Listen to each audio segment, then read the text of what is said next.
বাবুও কিন্তু আদালতে মিন্টু সাহেবকে সম্পৃক্ত করে উনি বক্তব্য দিয়েছেন। তাকে আবারও রিমান্ডে নিয়ে আসতে পারে। এখানে চাপ চাপ চুপের তো কোনো প্রশ্নই আসে না, কে চাপ দিবে কাকে।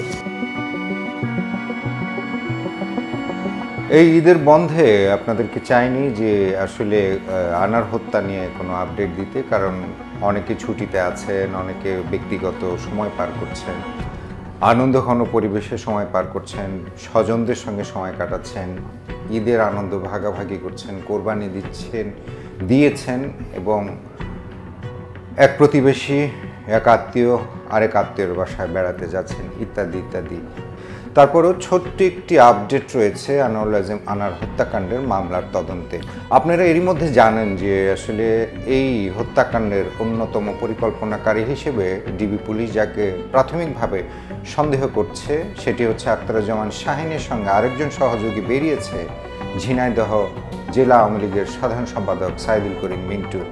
এবং সাইদুল করিম মিন্টুকে এরই মধ্যে কিন্তু ডিবি পুলিশ 8 দিনের রিমান্ডে নিয়েছিল।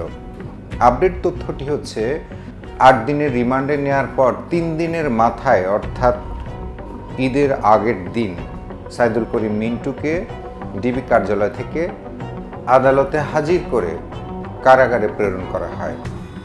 রিমান্ড শেষ হয়নি কিন্তু 8 দিনের মাত্র 3 দিন গেছে, 5 দিন বাকি রয়েছে। এরই মধ্যে কিন্তু রিমান্ড শেষ না করেই ডিবি কর্মকর্তারা তাকে আদালতে হাজির করে কারাগারে পাঠিয়ে দেয়। এই বিষয়টি নিয়ে কিন্তু একটু মিশ্র প্রতিক্রিয়া সৃষ্টি হয়েছে। মিশ্র প্রতিক্রিয়া বলতে আপনারা জানেন সাইদুল করিম মিন্টু যখন আটক হয়েছিলেন, গ্রেফতার হননি, তখনই কিন্তু তাকে ছাড়াবার জন্য তার দলের সংগঠনের শীর্ষ পর্যায়ের 1-2 নেতৃবৃন্দ তাকে ছাড়িয়ে নেওয়ার জন্য জোর চাপ দিতে থাকে দলীয় কমান্ড থেকে। এখানে চাপ চাপ চুপের তো কোনো প্রশ্নই আসে না, কে চাপ দিবে কাকে। একটা খুন হয়েছে, একটা আমাদের মাননীয় সংসদ সদস্য, তার যারা খুন করেছেন তাদেরকে আমাদের খুঁজে বের করার দায়িত্বটা আমাদের, আমরা তাই করছি। বিভিন্ন জায়গায় আইনশৃঙ্খলা বাহিনীর সদস্যদের যারা তদন্ত করছেন তাদেরকে চাপ দিতে থাকে যাতে সাইদুল করিম মিন্টুকে কোনোভাবে এই হত্যার সঙ্গে জড়িত করা না হয়। কিন্তু কামাল আহমেদ বাবু ওরফে গ্যাস বাবু, ঝিনাইদহ জেলা আওয়ামী লীগের ত্রাণ ও কল্যাণ সম্পাদক, তাকে যখন 164 ধারা জবানবন্দিতে ম্যাজিস্ট্রেট জিজ্ঞেস করে যে আসলে এই হত্যাকাণ্ডের পরিকল্পনার সঙ্গে আর কে কে যুক্ত ছিল, তখন ম্যাজিস্ট্রেটের কাছেই কিন্তু কামাল আহমেদ বাবু ওরফে গ্যাস বাবু এই সাইদুল করিম মিন্টুর নাম নেয়, যার কারণে মিন্টুকে আটক করা হলে পরবর্তীতে গ্রেফতার দেখে কিন্তু তাকে রিমান্ডে নেয় 8 দিনের ডিবি পুলিশ। বাবুও কিন্তু আদালতে ম্যাজিস্ট্রেটের সামনে 164 করে যাবতীয় তথ্য এবং মিন্টু সাহেবকে সম্পৃক্ত করে উনি বক্তব্য দিয়েছেন ম্যাজিস্ট্রেটের সামনে।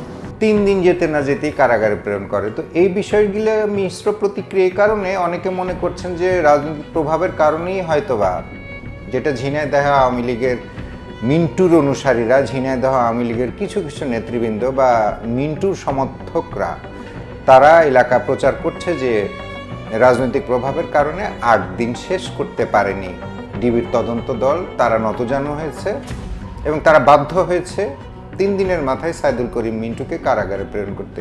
কিন্তু ডিবির কর্মকর্তা এবং বিভিন্ন সূত্র থেকে আমরা যেটি জানতে পেরেছি, আপনারা তো জানেন ঈদের ছুটি, ঈদের ছুটি মানে তো সবারই ছুটি। হ্যাঁ, আইনশৃঙ্খলা রক্ষাকারী বাহিনীর সদস্যরা যারা মাঠ পর্যায়ে দায়িত্ব পালন করে তারা দায়িত্বে থাকেন, কিন্তু যারা একটু রিল্যাক্স হয়তো বা করতে পারে তারাও কিন্তু ছুটিতে যায়। সবারই পরিবার স্বজন আছে, সন্তান সন্ততি আছে, মা বাবা আছে, সবাই কিন্তু ঈদটা সবার সঙ্গেই স্বজনদের সঙ্গে কাটাতে চায়, যার কারণে ডিবি কার্যালয় অনেকটা ফাঁকা।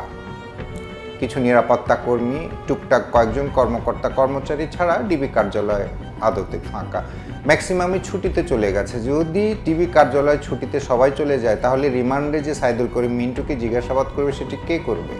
ধরেই নিলাম যে মিন্টুকে রেখে, আটক রেখে সবাই কর্মকর্তা যে ওখানে ডিবির দায়িত্বপ্রাপ্ত যারা রয়েছেন তারা সবাই চলে গেলেন। এখন একজন বয়স্ক মানুষের বয়স হলে নানান ধরনের রোগ শোক কিন্তু শরীরে ভর করে এমনিতে, আর উনি রাজনীতি করেন, উনি হাই প্রেশার নিয়ে থাকেন, উনি নানান ধরনের মগজের খেলা খেলেন, যেটা আমরা প্রমাণ পেয়েছি প্রাথমিকভাবে আনার হত্যাকাণ্ডের সঙ্গে ওনার মগজের খেলাটা, মিন্টুর মগজের খেলাটা। তো তিনি যদি অসুস্থ হয়ে পড়েন রিমান্ডে থাকা অবস্থায়, তখন ডাক্তার কোথায় পাবে, পথ্য কোথায় পাবে, চিকিৎসা কীভাবে নেবে? এই কারণে আসলে ডিবি কর্মকর্তারা ঝুঁকিতে না যেয়ে তারা আদালতের কাছে বলেছেন আপাতত ওনার প্রয়োজন নেই, ওনাকে কারাগারে রাখেন। যদি আবার প্রয়োজন হয় তাহলে সাইদুল করিম মিন্টুকে আবারও 3 দিন রিমান্ড তারা সময় কাটিয়েছেন।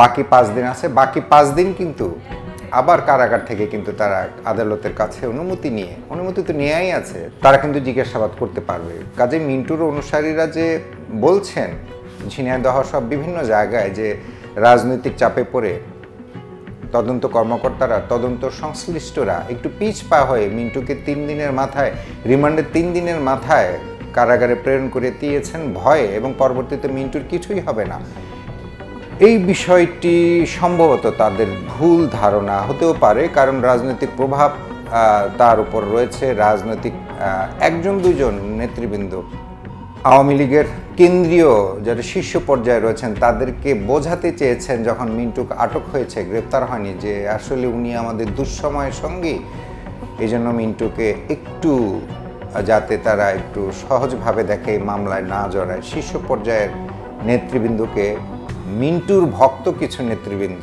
এটি বুঝিয়েছেন যে তিনি দুঃসময়ের কাণ্ডারি, এজন্য তিনি হত্যা করেছেন, তাতেও তাকে মাফ করে দেওয়ার সুযোগ আছে কিনা। তিনি একটা লোককে মানে টুকরো টুকরো করবার পরিকল্পনার সঙ্গে যুক্ত, তারপরেও তাকে যেন মাফ করে দেয়া হয়। এক দেশে না, বাংলাদেশে না, বাইরের দেশে গিয়ে মারার পরিকল্পনার সঙ্গে যুক্ত, তারপরেও যাতে মিন্টুকে মাফ করে দেয়া হয়। সত্যি কি মাননীয় মন্ত্রী মহোদয় কোনো ধরনের চাপ আছে যেটা ওই মেয়েটা আশঙ্কা করেছে? আমি কে চাপ দিবে আমাদেরকে? কোনো চাপ চোপ নাই। আমরা সঠিক পদ্ধতিতে ইনকোয়ারি হচ্ছে, এবং আমরা মনে করি ইনকোয়ারিটা হওয়ার পরেই আমরা সব কিছু বলবো, কার উদ্দেশ্য কী ছিল এগুলো সব আমরা পড়ে জানাবো। তিনি নৃশংসভাবে হত্যা করে সংসদ সদস্য হতে চান, এবং অনেকগুলো মার্ডারের সঙ্গে ধারণা করা হয় এবং অভিযোগ রয়েছে যে সাইদুল করিম মিন্টু যুক্ত, তারপরে যাতে তাকে মাফ করে দেওয়া হয়। যখন একজন অভিযুক্ত, যখন একজন সন্দেহভাজন আসামি, তাকে আইনের আওতায় এনে শাস্তির কোনো ব্যবস্থা করা, তখন তার দোসর, তার মুরব্বীরা যত অপরাধী থাকুক সব অপরাধ মাফ করে দেয়। এই ঘটনাটা যদি যে তদবির করছেন একজন নেতা, 2-1জন নেতা যে তদবির করছেন, তার বেলায় হতো, তার ভাইয়ের বেলায় হতো, তখন কেমন হতো? যে মিন্টুই তাকেই যে তদবির করছেন যে মিন্টুকে ছেড়ে দেওয়া হোক, উনি দুঃসময়ের কাণ্ডারি আওয়ামী লীগের, ঝিনাইদহ আওয়ামী লীগের, যে তদবিরটা করছেন, যদি তার পরিবারের কাউকে এভাবে মিন্টু মানে খুন করত, তাহলে কেমন হতো? কেউ নিজেরটা ভাবে না, মারা গেছে, আরেকজন দাঁড়াবে, এক আনা নিয়ে হাপিত্তেশ করে লাভ নেই। না, একটা হত্যাকাণ্ড হলে বিচার হতেই হবে, এবং এটাই হচ্ছে আইন, এটাই হচ্ছে নিয়ম, এবং এটাই হচ্ছে আইনের শাসন। কে কোথাকার কবেকার কাণ্ডারি ছিল, উনি হত্যার পর হত্যা করেই যাবেন, তারপরও তাকে যেহেতু কাণ্ডারি ছিল তাকে মাফ করে দেওয়া হবে। যে তদবির করছেন স্থানীয় আওয়ামী লীগের নেতৃবৃন্দ, যারা ঝিনাইদহ আওয়ামী লীগের, এবং ডরিন বলছেন আনার কন্যা, যদি তার পরিবারের স্বজনকে এভাবে মিন্টু হত্যা করতো, পরিকল্পনার সঙ্গে যুক্ত হতো, তাহলে তিনি কি মিন্টুকে রেহাই দেওয়ার জন্য তদবির করতেন কিনা, এটি প্রশ্ন সবার। সুতরাং এত খুশি হওয়ার কিছু নেই মিন্টুর অনুসারীদের, কারণ ঈদের ছুটি শেষ হলে যদি ডিবি প্রয়োজন মনে করে তাকে আবারও রিমান্ডে নিয়ে আসতে পারে। শুধুমাত্র কর্মী সংকট, কর্মকর্তারা ছুটিতে, এই কারণে সাইদুল করিম মিন্টুর সুস্বাস্থ্যের লক্ষ্যে, সুরক্ষার লক্ষ্যে কিন্তু তাকে ডিবি অফিস থেকে কারাগারে প্রেরণ করা, কারণ সেখানে ডাক্তার অ্যাভেলেবেল আছে, তাকে চিকিৎসা দেওয়ার মতো যথেষ্ট উপকরণ সেখানে আছে। কাজেই এটি হচ্ছে নর্মাল একটি প্রসেস, নর্মাল নিয়ম। তার মানে তাকে ডিবি কার্যালয় থেকে কারাগারে পাঠিয়ে দেওয়া হয়েছে আপাতত। এই কারণে মিন্টুর অনুসারীরা খুব খুশি হয়ে যাবেন, বিষয়টা তার নয়।